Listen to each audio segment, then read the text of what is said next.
Speed computer इन्स्टिट्यूटच्या टॅलीच्या advance लेक्चरमध्ये आज पुन्हा एकदा आपलं स्वागत करतो। आजच्या टॅलीच्या लेक्चरमध्ये आपण ॲक्टिव्ह इंटरेस्ट कॅल्क्युलेशन नावाचा जो काही टॉपिक आहे तो टॉपिक आपण पाहणार आहोत। या टॉपिकमध्ये आपण इंटरेस्ट कशा पद्धतीने कॅल्क्युलेट करायचा ह्या गोष्टी समजावून घेणार आहोत। प्रथमतः इंटरेस्ट कधी कॅल्क्युलेशन करायचा असतो ही गोष्ट समजावून घेऊया। इंटरेस्ट दोन वेळेस कॅल्क्युलेशन होतो। एक तर एखाद्या व्यक्तीकडून आपण काही माल विकत घेतलाय किंवा एखाद्या व्यक्तीला आपण काही माल विकलेला आहे, तर अशा केसमध्ये हा व्यवहार उधारीत जर झालेला असेल तर त्या व्यक्तीला आपण काही विशिष्ट पिरियड दिलेला असतो उधारी परत करण्यासाठी किंवा परत देण्यासाठी। त्यावेळेस जर का आपण ती उधारी परत करू शकलो नाही किंवा परत घेऊ शकलो नाही तर अशा केसमध्ये गव्हर्नमेंटच्या नियमाने किंवा बँकेच्या नियमाने तो समोरचा व्यक्ती किंवा आपण समोरच्या व्यक्तीला एक विशिष्ट व्याज आकारू शकतो। उदाहरण सांगायचं झालं तर मी एखाद्या व्यक्तीला माल विकलेला आहे आणि त्याला 30 दिवसाची उधारीची लिमिट दिलेली आहे। त्या व्यक्तीने जर का मला 30 दिवसात पैसे परत दिले नाहीत तर त्या 30 दिवसानंतर मी त्या व्यक्तीला त्या उरलेल्या रकमेवरती काही विशिष्ट व्याज लावणार आहे। ते व्याज विशिष्ट दिवसांसाठी किती होईल याचं कॅल्क्युलेशन करण्यासाठीचा आजचा हा टॉपिक आपण पाहणार आहोत। यासाठी आता आपण पहिल्यांदा तर अकाउंट इन्फोला जाऊया आणि इथे आपण क्रिएट करून घेऊया एक लेजर्स क्रिएट। ज्या व्यक्तीला माल विकायचा आहे अशा व्यक्तीचं लेजर क्रिएट करूया। संग्राम एंटरप्राइजेस, एंटर। ह्याचा अंडरग्रुप असणार सनरी डेटर्स, ज्याला मी माल विकतोय अशाचा। त्यानंतर पहा इथे एक ऑप्शन आहे प्राइसिंग लेवल। हा व्यक्ती माझा होलसेलर आहे की रिटेलर आहे ह्या गोष्टी आपण आधी पाहिल्या होत्या। तुम्हाला जर त्या पाहिलेल्या नसेल तर नॉट ॲप्लिकेबल घ्या। मेंटेन बिल बाय बिल हा टॉपिक मात्र आठवणीने यस करून घ्यायचा। याला प्रत्येक बिलाला आपल्याला बिल बाय बिल एंट्री ठेवायची आहे। त्यानंतर डिफॉल्ट क्रेडिट पेड, किती दिवसांसाठी याला तुम्ही उधारीवरती माल देणार आहात। मी ह्या व्यक्तीला 15 दिवसांसाठी उधारीवरती माल देणार आहे। त्यानंतर प्रत्येक वाउचरची एंट्री करत असताना मागचे किती दिवस बाकी आहेत हे चेक करायचे का, तिथे नोट ठेवलेलं आहे मी। यानंतर मला इथं ॲक्टिव्ह इंटरेस्ट कॅल्क्युलेशन म्हणजे जर का याने ह्या 15 दिवसात मला जर कॅश आणून दिली नाही किंवा चेक दिला नाही तर मी ह्या व्यक्तीला व्याज लावणार आहे, इंटरेस्ट लावणार आहे। तर हे इंटरेस्टचा टॉपिक मला इथं आणायचा आहे। यासाठी मला पहिल्यांदा जावं लागेल फीचर्स, त्यानंतर अकाउंटिंग फीचर्समध्ये ॲक्टिव्ह इंटरेस्ट कॅल्क्युलेशन हा जो टॉपिक आहे ह्या टॉपिकला मला यस करून घ्यावं लागेल।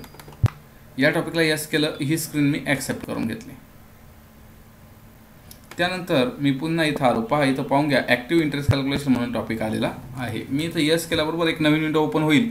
या विंडोमध्ये मला माहिती द्यायची त्याचं इंटरेस्ट कॅल्क्युलेशन कशा पद्धतीने होणार। Calculate interest transaction by transaction, प्रत्येक ट्रान्झॅक्शननुसार इंटरेस्ट कॅल्क्युलेशन होणार आहे, त्याबद्दल आपण यस केलं। ओव्हरराईट पॅरामीटर इच ट्रान्झॅक्शन, प्रत्येक ट्रान्झॅक्शन होत असताना मागच्या जे काही मी पॅरामीटर्स लावले होते म्हणजे व्याजाचा दर वगैरे लावला होता तोच व्याजाचा दर पुढं ओव्हरराईट करायचा आहे का, तर मी ह्या केसमध्ये नो ऑप्शन ठेवतोय। त्यानंतर फॉर अमाऊंट ॲड, तर दोन्हीकडे मी नो ठेवतोय। अमाऊंट डिडक्टसाठी पण नो ठेवतोय। किती टक्क्याने मी इंटरेस्ट लावणार आहे, साधारणपणे मी 18% त्यांना इंटरेस्ट लावणार आहे इयरली। पहा इयरली 365 दिवसांसाठी मी 18% व्याजदर लावलेला आहे। यानंतर मी एंटर बटन पास करून ही एंट्री पास करून घेतलेली आहे। या व्यक्तीला काही माल मी विकण्यासाठी जातोय, विकण्यासाठी गेलो मी अकाउंटिंग व्हाउचर्स F8 ने सेल्सला जाऊया आपण, सेल्स। त्यानंतर रेग्युलर सेल्स घेतलं आहे, एंटर। कोणत्या व्यक्तीला माल विकायचा आहे आपल्याला, तर संग्राम एंटरप्राइजेसला नॉट ॲप्लिकेबल। याला काही माल विकायचा आहे जो माझ्याकडे शिल्लक आहे असा पार्लेजी। कुठल्याही प्रकारची ज्यांनी ऑर्डर दिलेली नव्हती त्यामुळे ट्रॅकिंग नंबर माझ्याकडे नाही आहे, नॉट ॲप्लिकेबल। ऑर्डर नंबरसुद्धा नाही आहे, नॉट ॲप्लिकेबल। कोणत्या गोडाऊनचा माल मेन लोकेशनमधून विकतोय, बॅच नंबर 1 मधला माल विकतोय आपण, त्यांना क्वांटिटी आहे 100 आणि त्यानंतर रेट जो लावला आहे तो लावला आपण 5 रुपये। अशा प्रकारे आपण 500 रुपयाचा स्टॉक त्यांना सेल करतोय, 100 क्वांटिटी। ह्याच्यावरती आपण HGST आणि CGST दोन्ही अप्लाय करून घेऊया। सॉरी 2.5 वाला नाही, एंटर। एक्सपोर्ट GST झाला आहे माझ्याकडून चुकून, मी इथे ॲक्च्युली घ्यायला पाहिजे होतं सेल्स गुड्स ॲट 12%। त्यानंतर मला इथं GST लागणार आहे 6%, त्यानंतर CGST लागणार आहे 6%। दोन्ही GST अप्लाय केलेत। Narration being sales goods, enter. Enter. पहा 1 एप्रिलला मी हा गुड्स सेल केलेला आहे. पाहून घ्या, मी एंट्री पास करून घेतोय. एंट्री पास केली. आता ह्या व्यक्तीने जर का किती दिवसात मला माल द्यायचा आहे, पैसे द्यायचे आहेत ते मी पाहून घेतो. पहिल्यांदा display statement of account, outstanding, receivable. तर मला इथं दिसतंय संग्राम एंटरप्राइजेस या व्यक्तीकडनं मला काही रक्कम येणे आहे 560 रुपये. ओव्हरड्यू झालेलं दिसत नाही आहे कारण मी 1 तारखेला पाहतोय. मी जर का इथं डेट चेंज केली, F2 पिरियड चेंज केला, 1/4 ते 1/5 या दिवसांसाठी पाहतोय, तर मला इथे दिसतंय की ह्या व्यक्तीने मला 15 दिवस पैसे देण्यासाठी लेट केलेलं आहे. खरं तर 30 दिवस झालेले आहेत, पण मी त्याला पिरियड दिला होता 15 दिवसाचा, म्हणून त्याने मला 15 दिवस पैसे देण्यासाठी लेट केलेलं आहे. मग ह्या 15 दिवसाचं त्याच्याकडनं मी किती व्याज घेतलं पाहिजे हे मला चेक करायचं आहे. त्यासाठी मी जातोय अकाउंट, स्टेटमेंट ऑफ अकाउंट. पाहून घ्या परत कसं गेलो मी ते. डिस्प्ले, त्यानंतर स्टेटमेंट ऑफ अकाउंट, त्यानंतर इंटरेस्ट कॅल्क्युलेशन, इंटरेस्ट, रिसिवेबल. इथं कोणच दिसत नाही आहे कारण मी 1 एप्रिलला पाहतोय. मी इथं पिरियड चेंज करून घेतला 1/4 ते 1/5 या वेळेसाठी. तर मला इथं दिसतंय की 8 रुपये इंटरेस्ट मला पे घ्यायचा आहे. कोणाकडनं? तर करंट ॲसेटसाठी सनडी डेटर्स. कोणत्या सनडी डेटर्सकडनं घ्यायचा आहे? संग्राम एंटरप्राइजेस नावाच्या व्यक्तीकडनं. पाहून घ्या, संग्रामकडनं मला किती रुपये इंटरेस्ट घ्यायचा आहे? 8 रुपये 28 पैसे. हा माझा 15 दिवसाचा इंटरेस्ट असणार आहे. टॅलीने मला तो काढून दिलेला आहे. मग ह्या 8 रुपये 28 पैशाचं एंट्री कशा पद्धतीने करायची, किंवा त्या व्यक्तीला नोटीस जे पाठवायचं आहे आपल्याला की तू मला 8 रुपये 28 पैसे देणं लागतो, किंवा समजा आणखी 1 महिना लेट केलं त्या व्यक्तीने 1/6 या दिवशी, तर त्याच्याकडनं आपल्याला 16 रुपयाची व्याज, 16 रुपये 85 पैशापर्यंतचं व्याज त्याच्याकडनं आपल्याला घ्यायचं आहे. मग हे 16 रुपये 85 पैशाचं व्याजाचं नोटीस आपल्याला त्याला पाठवावं लागेल. त्याला आपण डेबिट नोट असं म्हणतो. मग ही डेबिट नोट किंवा क्रेडिट नोट कशा पद्धतीने पाठवली जाते ते पाहूया आता आपण. त्यासाठी आपण जाऊया अकाउंटिंग व्हाउचर्स. तर इथं डेबिट नोट, क्रेडिट नोट दोन्हीही ऑप्शन इथं दिसत नाही आहेत. ॲक्टिवेशन यांचं केलेलं नाही आहे. पहिल्यांदा तर ते क्रेडिट करून घेऊया. F11 इथं डेबिट नोट, क्रेडिट नोट ऑप्शनला आपण यस करून घेऊया. आणि इथं आपण ही स्क्रीन ॲक्सेप्ट करून घेऊया. पहा आता डेबिट नोट ह्या व्यक्तीला आपण डेबिट नोट पाठवतोय. तर इनव्हॉइस नंबर जो काय असेल तो इथं टाकला. त्यानंतर कोणत्या व्यक्तीला नोटीस पाठवतोय आपण? संग्राम एंटरप्राइजेसला. काय नोटीस पाठवतोय आपण?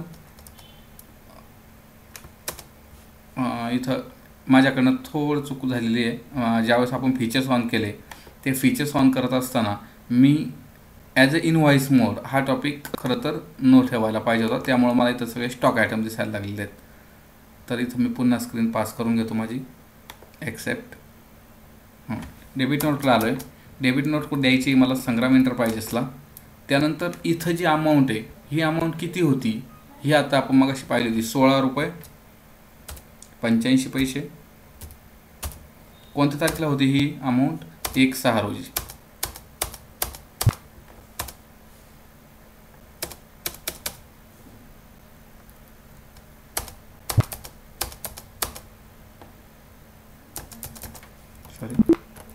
पहिलं तर मला डेट सेट करून घेऊ द्या. डेट. अकाउंटिंग व्हाउचरला पुन्हा एकदा आलो आहे मी. क्रेडिट नोटला आलो आहे, डेबिट नोटला आलो आहे. डेबिट नोटला आल्यानंतर F2 डेट सेट करतो आहे. 1/6 एंटर. त्यानंतर संग्राम एंटरप्राइजेस एंटर. 16 रुपये 85 पैसे एंटर. अगेन्स्ट रेफरन्स घेतलं तरी चालेल. एंटर. अगेन्स्ट रेफरन्स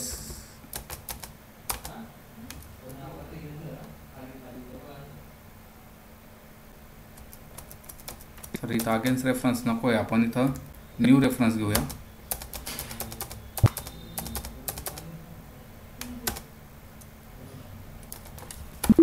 परत एकदा जातो मी तिथे. Accounting vouchers enter. Sangram enterprises enter.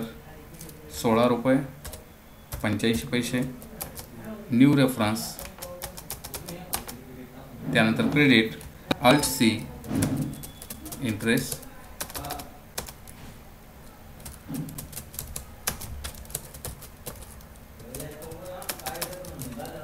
Receivable हा माझ्यासाठी इनडायरेक्ट इन्कम असणार आहे.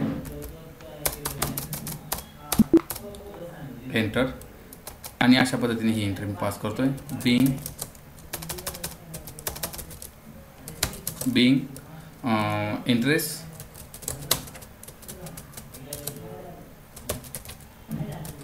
Receivable, enter. तर ही एक पद्धत आहे मित्रांनो की ॲटोमॅटिक आपल्याला डेबिट नोट देण्याची. मी पेजअप करतोय. ही जी पद्धत आहे ह्या पद्धतीमध्ये तुम्हाला हा आकडा लक्षात ठेवणं गरजेचं आहे, आणि जर काही तारीख बदलली तर पुन्हा तिकडे जाऊन तो आकडा बघून घेणं गरजेचं आहे. मग ह्या केसला ॲटोमॅटिक कशा पद्धतीने आपल्याला करता येईल ते आता आपण जरा पाहूया. ही एंट्री मी थोड्या वेळासाठी डिलीट करतोय. Alt D किंवा इथनं डिलीट बटनला क्लिक करून ही एंट्री मी डिलीट केली. आणि हीच एंट्री आपल्याला अतिशय सोप्या पद्धतीने कशी करता येईल ते पाहून घेऊया. त्यासाठी आपण जाऊया अकाउंट इन्फो, त्यानंतर आपण जाऊया व्हाउचर, त्यानंतर जाऊया आपण अल्टर, आणि त्यानंतर जाऊया आपण डेबिट नोट.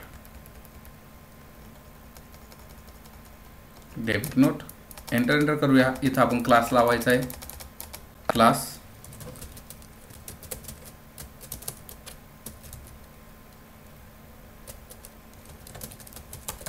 इंटरेस्ट कॅल्क्युलेशन, इथं यूज फॉर इंटरेस्ट कॅल्क्युलेशनला आपण करून घेऊया यस.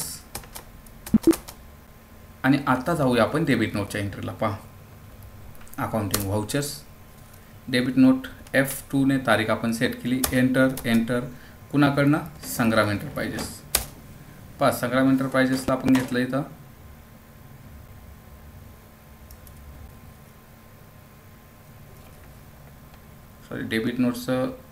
डेबिट नोटला परत एकदा क्लिक करतोय आणि इथनं घेतोय इंटरेस्ट कॅल्क्युलेशन. आणि आता मी संग्राम एंटरप्राइजेस घेतो इथं. तर by default list of interest bill आपोआप आलेलं आहे, एन लिस्ट. तर ती तारखेनुसार ॲटोमॅटिक इथं तुम्हाला डेबिट नोटची अमाऊंट आली आहे. जर का मी इथं डेट चेंज केली 1/10 किंवा 1/9, तर एंटर करतोय मी.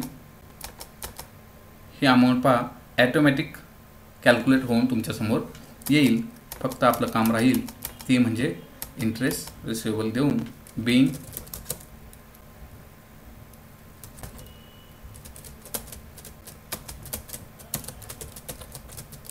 Interest receivable. तर अतिशय सोपी अशी इंटरेस्ट कॅल्क्युलेशनची पद्धत डेबिट नोट क्रेडिट नोटच्या मदतीने आपण पाहिली. डेबिट नोटच्या मदतीने जर का आपण घेतलेला माल असेल तर आपण डेबिट नोट देत असतो, विकलेला असेल तर. पण जर आपण एखाद्या व्यक्तीकडनं माल घेतला असेल आणि त्याला आपण वेळेत पैसे देऊ नाही शकलो तर अशा व्यक्तीकडनं आलेल्या नोटीसची नोंद आपण क्रेडिट नोटमध्ये करत असतो. हे दोन्ही एंट्रीज आपण करून पाहाल. आशा आहे की आपल्याला समजलं असेल. काही जर क्वेरी आल्यास नक्की मला तुम्ही कमेंट बॉक्समध्ये लिहून पाठवू शकता. मी त्याचं उत्तर देण्याचा 100% प्रयत्न करेल. आजच्यासाठी इथेच थांबूया. धन्यवाद.